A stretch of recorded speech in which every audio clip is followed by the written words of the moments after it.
Evergreen actress रेखा न सिर्फ अपनी अदाकारी के लिए मशहूर हैं, बल्कि वो इस उम्र में अपनी खूबसूरती की वजह से भी खूब वाहवाही लूटती रहती हैं। अपनी एक्टिंग के दम पर लाखों दिलों पर राज करने वाली रेखा की पर्सनल लाइफ हमेशा ही चर्चा का विषय रही। रेखा ने साल 1990 में बिजनेसमैन मुकेश अग्रवाल से शादी कर अपना घर बसाया था। रेखा की biography Rekha the untold story में उन्होंने लिखा था कि रेखा की निजी जिंदगी पर बहुत सी बातें मौजूद हैं। बता दें, इस किताब के अनुसार रेखा अक्सर दिल्ली अपनी दोस्त और फैशन डिजाइनर बीना रमानी से मिलने जाती रहती थी। वो अक्सर बीना से बात करती थी कि अब वो अपनी लाइफ में सेटल होना चाहती है। बीना रमानी ने ही मुकेश अग्रवाल और रेखा की पहली मुलाकात करवाई थी। धीरे धीरे दोनों बातें करने लगे। कई बार फोन पर बात करने के बाद दोनों मुंबई से मिलने के लिए तैयार हो गए। रेखा को मुकेश की ईमानदारी बहुत पसंद थी। दोनों को मिले 1 महीना ही हुआ था कि मुकेश ने रेखा को शादी के लिए प्रपोज कर दिया। रेखा ने भी बिना देर किए मुकेश को शादी के लिए हाँ कर दिया।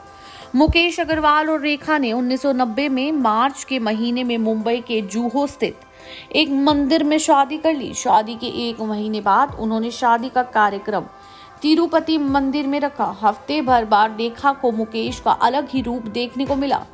शादी के बाद मुकेश को बिजनेस में नुकसान होने लगा। रेखा भी इस कारण टेंशन में रहती थी। दूसरी तरफ मुकेश चाहते थे कि रेखा बॉलीवुड छोड़ दे और दिल्ली में ही रहे। सूत्रों के अनुसार मुकेश डिप्रेशन में चले गए थे। रेखा भी शादी से खुश नहीं थी। एक वक्त ऐसा आया जब दोनों ने आपस में बात करनी भी बंद कर दी थी और शादी के 6 महीने बाद ही रेखा ने तलाक की डिमांड कर दी। फिर साल 2090 में रेखा के पति मुकेश अग्रवाल ने खुदकुशी कर ली। मुकेश की मौत के बाद रेखा को भी मीडिया में ट्रोल का सामना करना पड़ा था। उस वक्त रेखा को नेशनल वैम्प का खिताब दे दिया गया था कि रेखा जिसकी भी जिंदगी में जाती है उनकी जिंदगी बर्बाद कर देती है।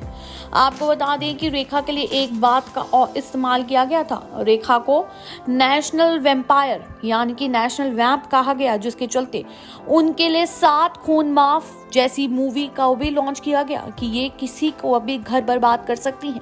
घर बर्बाद कर सकती है मतलब किसी के भी लड़के की जिंदगी बर्बाद कर सकती है। इसलिए कहा जाता है कि 7 खून माफ मूवी बिल्कुल रेखा के ऊपर है, लेकिन ऐसा बिल्कुल भी नहीं है। सिर्फ रेखा को इस बात का टाइटल मिला गया कि 7 खून माफ। वहीं आपको बता दें कि अभी तक मुकेश अग्रवाल ने सुसाइड क्यों करी, इस बात की जानकारी नहीं मिली और ना ही मुकेश अग्रवाल को किसी भी तरीके का इंसाफ मिला। ऐसी ही खबरों से जुड़े रहने के लिए देखते रहें नेक्स्ट 9 न्यूज़ और मैं हूं आपके साथ साधिका कौर। धन्यवाद।